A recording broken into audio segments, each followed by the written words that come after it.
Buenas, gente. Pues aquí estamos. Estamos en el segundo reveal, ¿vale? Como he dicho hoy, que lo subí ahí, o sea, lo estoy subiendo hoy, ¿vale? Voy a subir todos los reveals de los coches de Fórmula 1 de este año, de 2022, del Mundial de 2022. Y bueno, vamos a darle. A ver, esto no es en directo, el de Red Bull sí que fue en directo porque no sabía qué hora exactamente se hacía. Este no creo que vea todos en directo, ¿vale?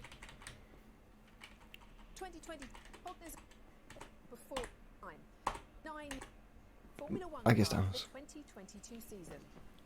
109 years ago, Lionel Martin took on the challenge of the Aston Clinton Hill Climb with the ambition of making the ascent faster than anyone had done before. That was the dawn of Aston Martin, and over a century later, there's a real sense of excitement because the Aston Martin Aramco Cognizant Formula One team is on a mission to climb to the summit of Formula One, powered by its partners, team members and fans. The 2022 Formula One season starts here. Let's go inside. Oh, we climb together.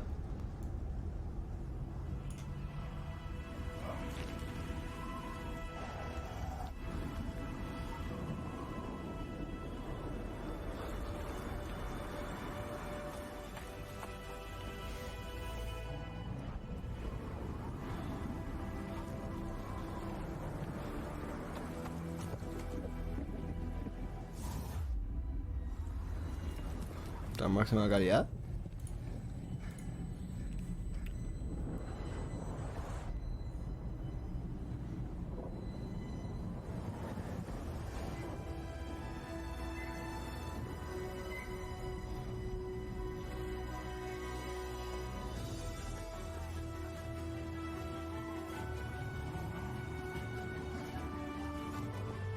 Y sí, me voy a ver todo, en plan, todo. O sea, lo primero he saltado porque como ya no estábamos en directo, pues no, eso me lo puedo saltar. Es una pantalla que no voy a reaccionar a ella. Sebastián Vettel y Stroll.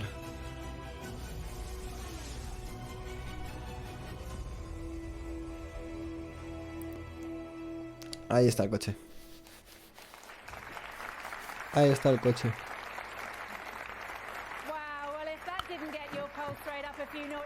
I don't know what will. All you need to do is take a look at the cars on display here and this very special one under wraps. And that should tell you this isn't any ordinary production line. It all feels a little bit 007. I had to mention him eventually, didn't I? Right, let's get this underway. I'd like to introduce you to the main man around here, the executive chairman of Aston Martin Lagonda and Aston Martin Aramco Cognizant Formula One team. Please welcome to the stage, Lawrence Stroll.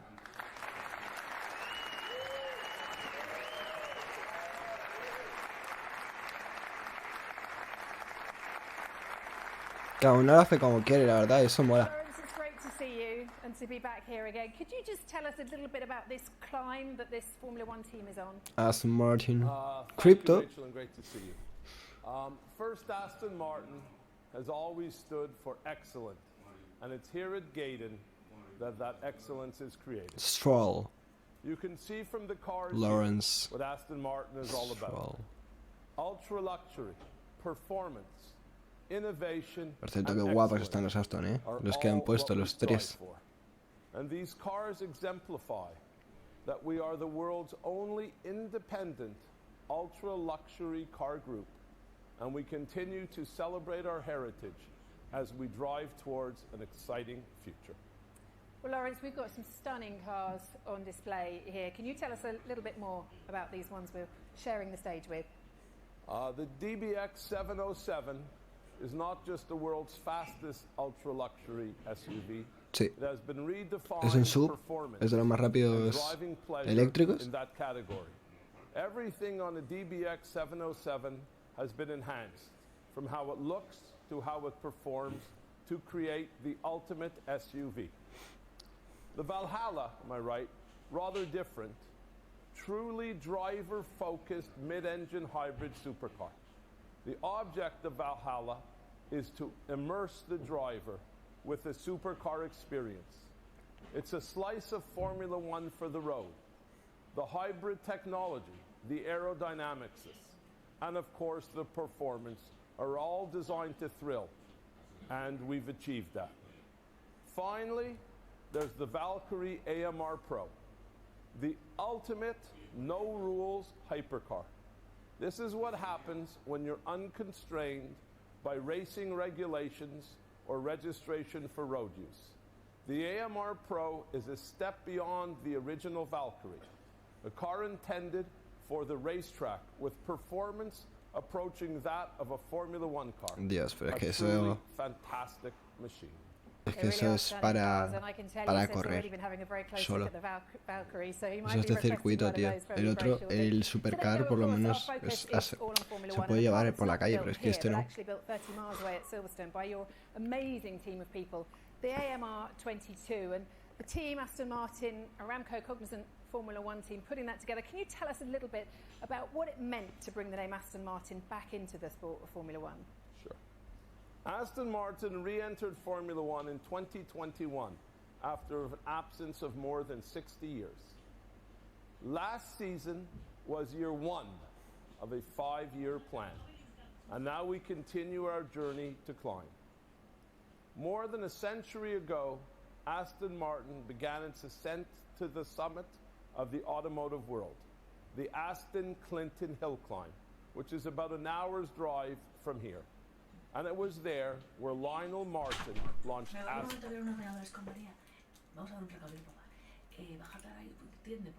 Vale. Ahora. No. Pero cérrame. Joder.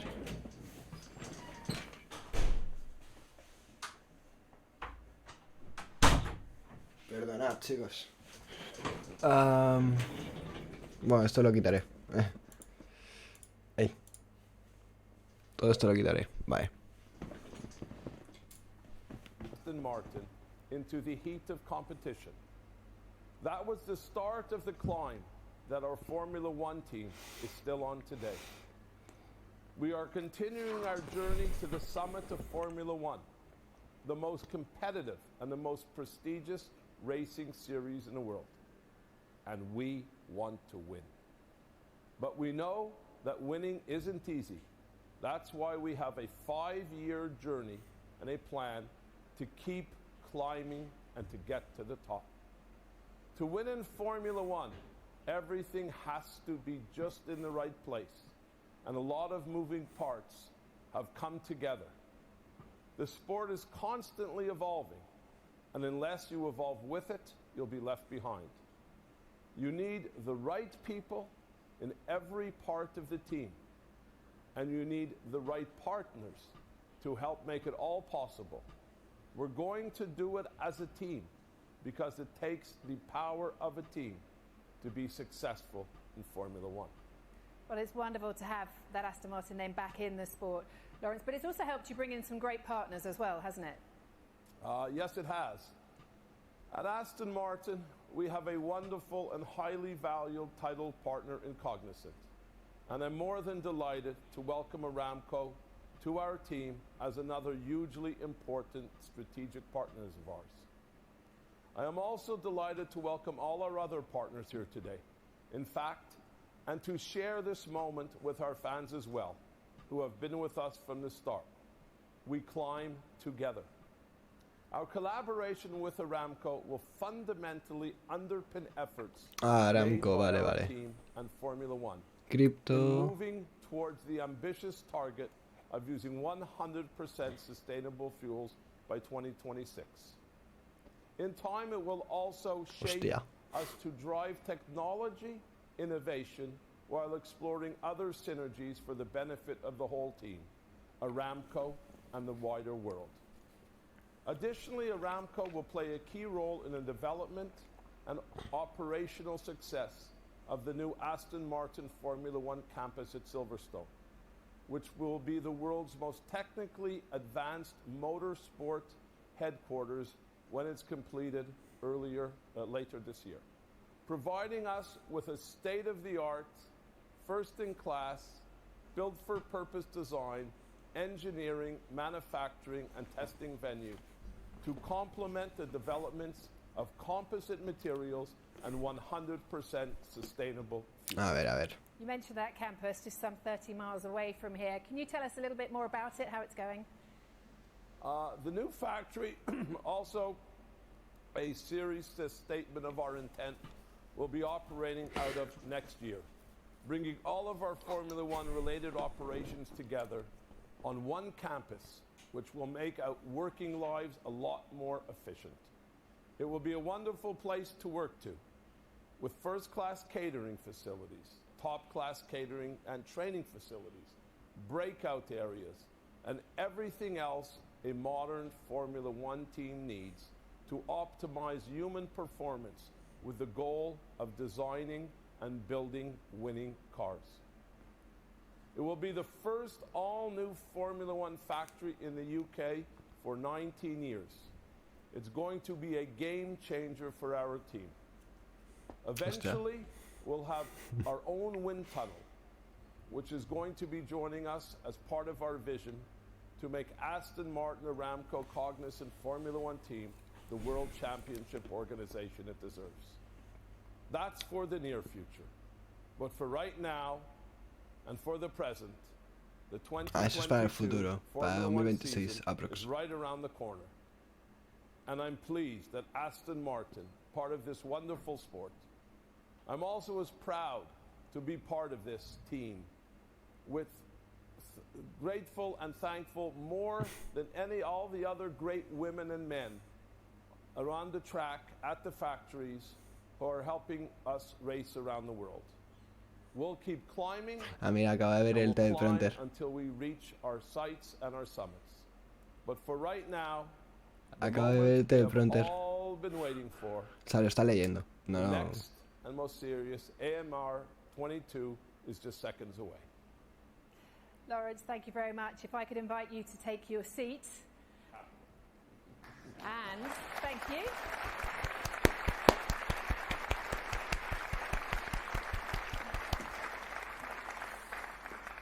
Right, this is it. This is the moment you've been waiting for. It is time to see the AMR22. Just a warning, this video does contain some flashing images. Vale. Yo no tengo ningún problema. 9, 6, 5, 3, 2, 1. ¡Pam!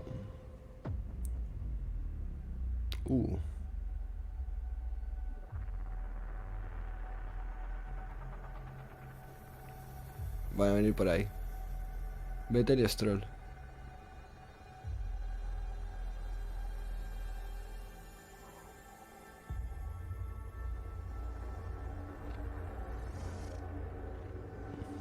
Mola. Me mola.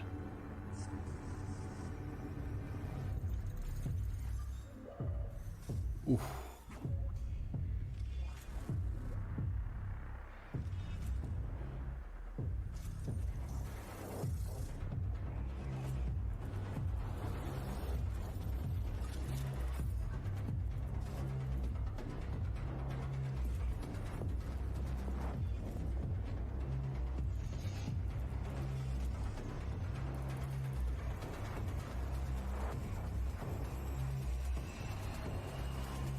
Wow.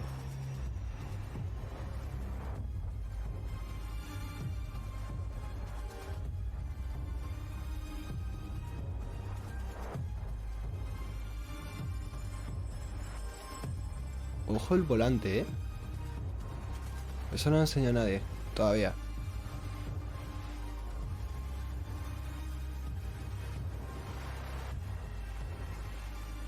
Vettel es el 5 y Stroll es el 18.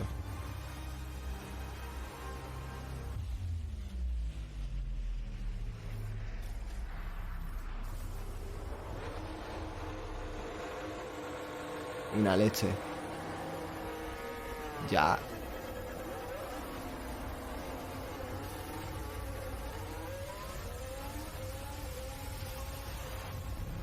¿Tan pronto?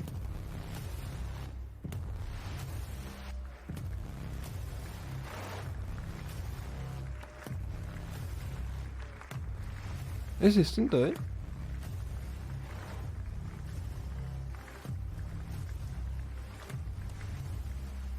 Ya van a salir Stroll y Vettel, ¿no? Digo yo. Ojo, ¿eh? Está guapo, es totalmente distinto. Está guapo, ¿eh? Está guapo. Está muy guapo. Ese es el de Stroll.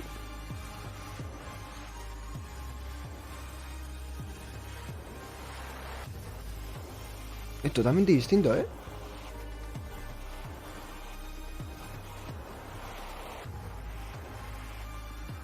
Sí.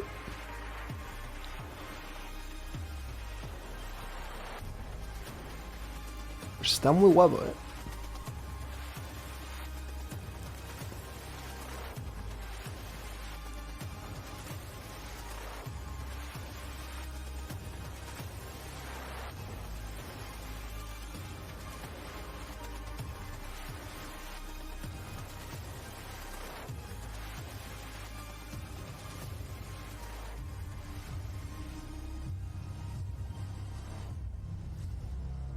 Mira, alias.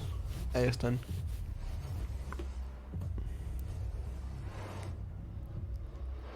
Y van con el mono ya.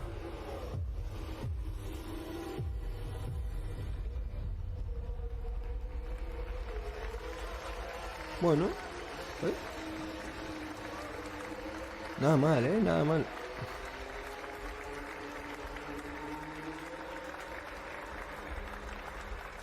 Well, I love that the first time you saw the images of that car, you were applauding straight away. It Está looks muy guapo. spectacular. Seb and Lance, welcome to the stage. But what do you think? She looks good, right? Yeah, I mean, it's always a very exciting time of the year when you see the car for the first time, and you know, especially this year with these new regulations, the cars look so different. It's very exciting. Sebastian, you've been around Formula One for a long time. In fact, you're about to start your 16th season in the sport. How are you feeling about it, and what are the realistic targets that you've got for this year? Yeah, it doesn't feel like it's been such a long time. Thanks for the reminder, but I've got years on you though, so it's fine, don't worry about it. So no, it's very exciting. As Lance said, to see the car first time built is exciting, but it's now you think, well, it's ready, let's get into it. So it's more exciting to drive since you know, this year there's so many novelties and so many things we are keen to find out and look forward to. I think you know, it's been an incredible project, a lot of work that went in, and to see it from scratch and now coming together and now being built right in front of you, I can't wait to. Lo que no entiendo es para lo que sirve esto, atentos, Have your winter preparations been? I know Esto de aquí. you Es lo único para lo que no dream sirve, the other sirve week when you para. sat alongside Stig Blomqvist. How Lo was único that? que no sé para lo que Yeah, it sirve. was good fun. I mean, he's a real legend, and obviously I was going a lot more sideways than usual. So back to normal, I would say, when we jump into this. But yeah, overall the preparation has been good. It was good to get a couple of weeks off, but fresh now to go, and can't wait, as I said, to jump in the car to start testing. We shake the car down and then you know, get into winter testing, the two of us, and yeah, and then you know, in nearly, I think, a little bit over a month's time, we'll be at the first race. So I'm very much looking forward. And Lance, I mean, you say you can't wait to get racing in this. It looks fantastic. Do you think these rule changes are an opportunity for Aston Martin to go from point scorer to podium race winner, I should say? You've been on the podium before, but to a race Madre winner. mía, Do you think Aramco that's está there por this todos year? lados, Well, tío. you know, I think it's a very exciting time for Formula One. I think it's an opportunity for all the teams. Canadiense. With these new regulations, but I think, you know, for us, we have to remember it's about a long-term vision. It's about, you know, the future, and I think, you know, at this stage, it's also important to, you know, get out there and understand this car, learn about it. You know, it's going to be so different to what we've been used to in the last few years that there will be a lot of learning, but it's very exciting, that's for sure. And how was your winter? Plenty of skiing, I imagine. It was great, yeah. Had a nice time, but ready to get back behind the wheel. Well, Sebastian, Lawrence said earlier on, this is the start of a 5-year plan for this team. How are you using your experience to help the team and drive them forward? Well, ideally accelerate it a little bit. So, yeah, I think, you know, it's always a big effort. And since there's so many novelties this year, it's very difficult what to expect. So to point out where we will be, it's impossible at this stage. Yo me acuerdo cuando Sebastian Vettel estaba en Red Bull, tío. Luego estuvo en Ferrari, o sea, sí, estuvo en Red Bull, luego en Ferrari. You know, for many reasons, we should be better off this year. But there's so many, at the same time, so many new things with new tires, new. Y después de Ferrari no sé a dónde fue. Supongo que aquí. Challenges. I hope the field will be closer together, and that will give us, you know, more chance to race and race more in the front than we did last year. But realistically, the answer at the moment is we don't know, and we have to be a little bit more patient, a couple more days. But yeah, certainly the excitement is very high, and you know, the potential as well. The team is gathering the momentum to you know, pick up during the season and improve the car throughout the season. I think our potential is just rising. So can't wait to get on track and see where we are and get going. Yeah, looking forward to it. And Lawrence, you were with the team in the previous iteration as Racing Point. How did you feel when the team became Aston Martin? What do you think it adds, bringing that name into the sport, back into the sport? It's been amazing. I mean, it's, you know, I think we've grown so much as a team since you know, I first started it in 2019 as Racing Point. I think Aston Martin has brought so much excitement to the brand, and you know, has really helped us, I think, grow and attract a lot of very talented people into our team, and that's what we're doing. You know, today we're growing as a team. It's, you know, first of all, the car looks amazing in green, which is you know, which has been great. But I think, you know, it's very exciting to see so many talented people come on board and join this very exciting project. You know, as we're in the process of growing, and I think that's what Aston Martin has done. It's brought in such a great brand to which was already a great team, and you know, now that great team is growing more and more every day, and you know, the future is very exciting.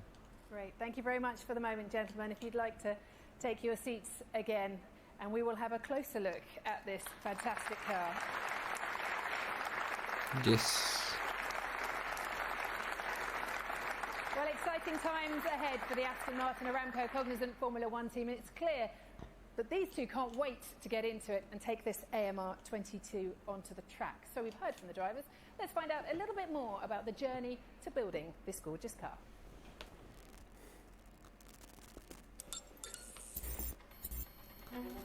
These set of changes are by far the biggest that I've ever seen in my career in Formula One. The whole rule book was effectively ripped up, started again. The objective of the rule change was to allow cars to follow more closely, pass more often, race more competitively. The geometry of the car's changed this year. It's such a radical departure. The aerodynamics and the tyres, they're the two big differentiators. The car is a ground effect car. We haven't had that kind of a thing in Formula One since the early 80s.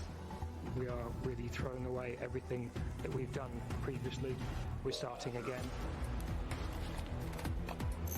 Formula One is all about data. To optimise the performance, you need data quickly at your fingertips to make better and more informed decisions all the time. We want to know where we've come from. We want to predict where we're going. We want to do a fair trade between idea A and idea B. If we don't have that, we'll struggle to make good decisions and make the race car go faster. Because we have no real data on this car, we've had to really push the boundaries of the virtual development. In a very controlled environment, you know, we can dictate the weather, the wind, the temperature, whether it's raining or not. In some ways it's better than going to the track. It allows us from an engineering perspective to do some out there theories. It is an unbelievable level of complexity. We've been in one of the steepest development curves that we've ever seen. We've seen a 50% increase in performance in a matter of months, which is something unprecedented. The learning curve has been massive and the challenge equally massive. It's clear as day that we're all trying to win the championship. And to get there, we need to have really good fundamental ideas that take advantage of engineering and science. It's exciting. No one's going to have made every decision right, so it's about understanding where we need to improve and being agile, quickly reacting to that. Something this team has shown it can do many times over the years. The cars that we've just discarded are Qué highly guapo. developed cars, and now we've taken a lot of steps back, and now we've got to try and build up again, and it's a really exciting time.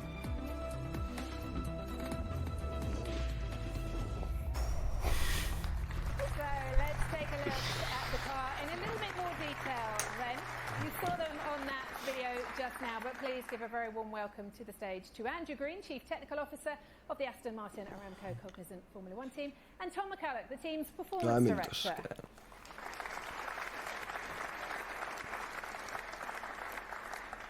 Now, Andrew, you're Chief Technical Officer for this team. Maybe you could tell us a little bit more about this AMR22 and also the challenges that these rule changes have presented to you.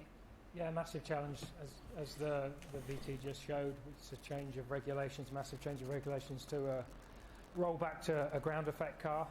So that's meant that our winter has been one of probably the most challenging that we've ever had. But new regulations, new challenges, but new opportunities. Is there anything you can point to on the car that you think will make a difference between a point scorer and a potential race winner? Oh, I wish I could. I think what we're seeing here is the first iteration of the AMR22. We're on a steep learning curve. Everyone's going to be on a steep learning curve. No one's got all the answers yet. So I think we're going to see this car develop highly over the coming season. That will forge the way for 23 as well. So it's an exciting time to be in Formula One. It's also quite nerve-wracking. Talking of exciting, can't talk about Formula One without talking about tyres. Let's have a look at these. These are the new 18-inch wheels that we've got this year. What difference has that made to how you've approached the design of the car, and what difference do you think they'll make in general? Yet another challenge. We're hoping that the tyres will allow the drivers to attack more during the race, promote better racing, which is what we always want. We've got a lot of learning. Esto ya me interesa menos. Never been run with the ground effect aerodynamics before, so there's a lot of data to gather. No, I'm really hoping that lo que no me gusta es esto, tío. They will allow the drivers to push harder and we'll get better racing, which is what we all want. Exactly. No me gusta nada. Thank you very much for the moment, Andrew. Tom, if I could move on to you, in your role as Performance Director, your job is to ensure the optimum in every test, Mañana toca McLaren, gente. Qualifying race. You've got a huge job on your hands, haven't you, especially with these rule changes? Yeah, as Andrew was saying, we've been developing this car in a virtual world over the last year, whether in the wind tunnel, in the simulator. It's fantastic to see the car here in real life and to be starting very soon to be generating some real car data where we need to understand the car, understand how that correlates to all our development tools. As Andrew was saying, the aerodynamics, the tyres, they're the big differences for us. Es que ¿para qué sirve esa vaina, tío? We get excited about rule changes. Esta. Do you guys get excited about them? I know it means long days, long nights, a lot of work, but do you get excited? O sea, más o menos lo sé, pero es que no lo sé del todo. No me queda claro. Change, as Andrew was saying, it's quite scary at times too. But we've been having to go back to the drawing board, clean sheet of paper in so many areas, and it's been todo el mundo con la misma corbata, tío. Great team of people we have back at Silverstone, evolving to what you see now. And as Andrew was saying, that's only going to develop quickly during the season. So yeah, this launch car will change quickly, but it's great to be stood here in front of it now. Great, thank you very much, gentlemen. Thanks for joining us and talking us through this car today. I sense from what you're saying there could be some as well. We're very much looking forward to it. Thank you. Right, now there are a couple of other people here that we should have a chat with as well. First, Aston Martin Aramco Cognizant Formula One team's driver ambassador, Jessica Hawkins. Give a warm welcome to Jess, please. Jess.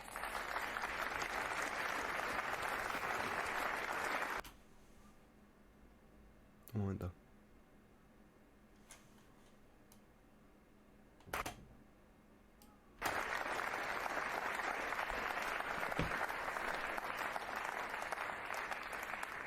Now, Jess, you joined the team last season. How much of a thrill is it to be part of a Formula One team?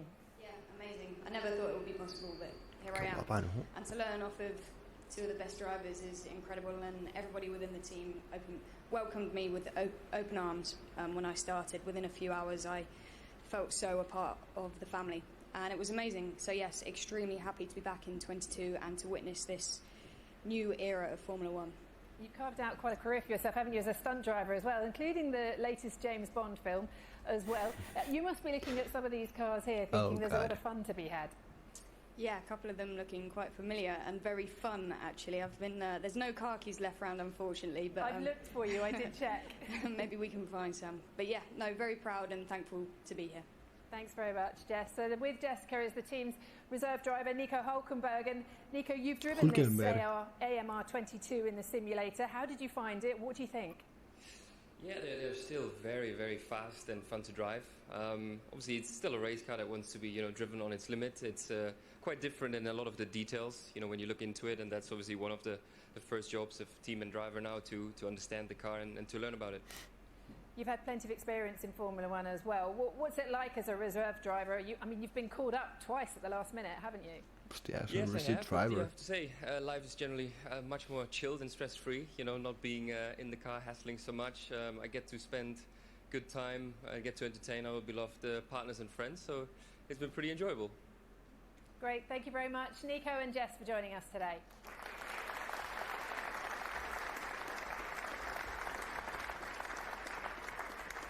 Well, no doubt we'll see them again throughout the season. If I could ask Seb and Lance to join us back on stage again, because we've got some questions from the audience. These are from some fans who were lucky enough to win tickets to attend today's event in person. So Sebastian and Lance, join me by the AMR22. I've seen you having a chat over there as well, very much discussing what you've got in front of us. Let's ask you this first question, though, because Gemma from London has a question for you, Seb. Now, she wants to know what you're going to call this AMR22, and I know in the past you've had various names for your cars. You've had Hungry Heidi, you've had Nina, Regina, and Honey Rider last year. So what are you going to call this AMR22?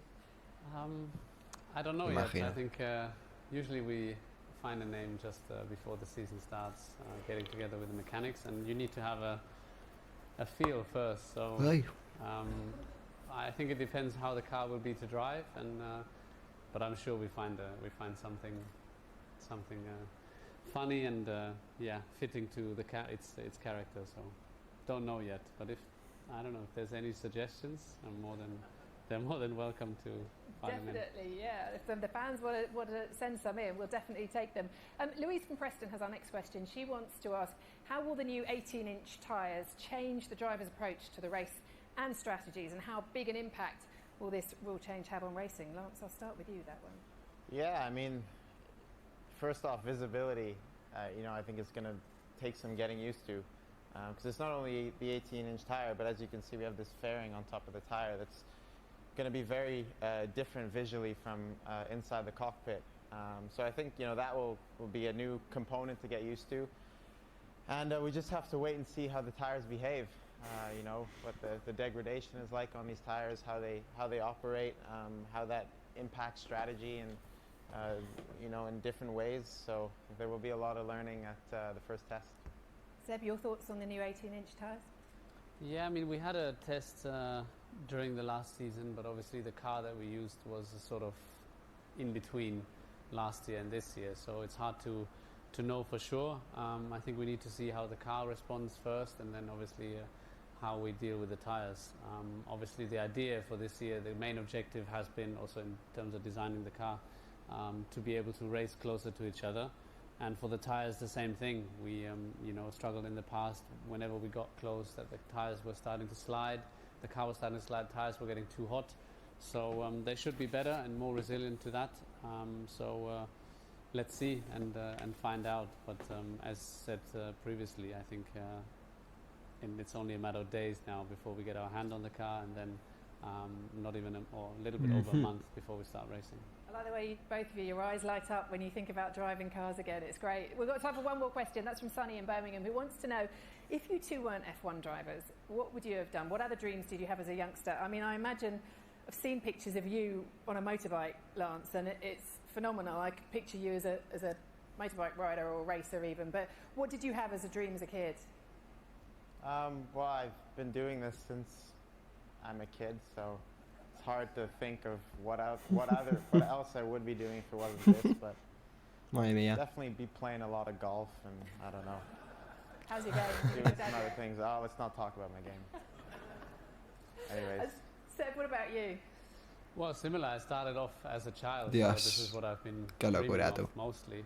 There was a phase I remember I was running through the house and screaming, I want to be Michael Jackson. So I think it stopped exactly there with the screaming, because there was zero talent when it comes to singing. So I think I'm quite lucky that at some point we discovered racing, and my father took me out on the track, so I didn't have to sing and could spare a lot of people the tough times. Don't stop singing on the radio, though. We love it when you're singing on the radio in the car. Listen, thank you very much, both of you. Great to see you here today with this AMR22. That about wraps it up. I think you'll all agree that our first sight of the Aston Martin Aramco Cognizant Formula One team's new race car has whetted everyone's appetite for the season ahead. You'll be able to follow the team's progress at every race on the 2022 calendar, live on Sky Sports F1, starting with the season opening Bahrain Grand Prix on March the 20th. Thank you to everyone here at Aston Martin, to Lawrence, to Andrew Green, to Tom McCullough, to Sebastian Vettel, to Lance Stroll, to Jessica Hawkins, Nico Hulkenberg, and everyone at the Aston Martin Aramco Cognizant Formula One team, as well as all the partners and fans who've joined us. It's certainly clear that the team is aiming for the top, and however hard and long the climb, they're going to get there. For the latest on the team and to follow Aston Martin throughout the season, please follow the team on social media at Aston Martin F1. Well, I think everyone is excited. Can't wait to see this AMR22 on track. I know I can't. Thank you for being here, and it's goodbye from Gaydon.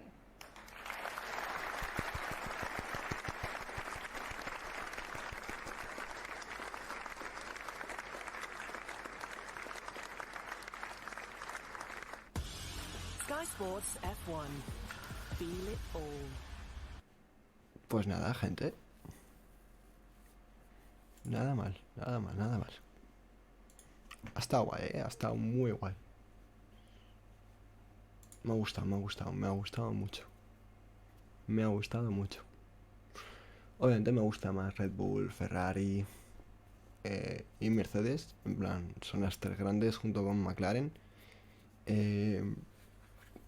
Pero oye, ver los coches, que hay coches distintos. Obviamente todos los coches van a ser distintos, o casi todos. Está guay, ya ha salido Haas, ha salido Red Bull y ha salido Aston Martin. Faltan más, obviamente. Alpine creo que es el 27. Pero es que ayer lo estuve hablando con mi amigo.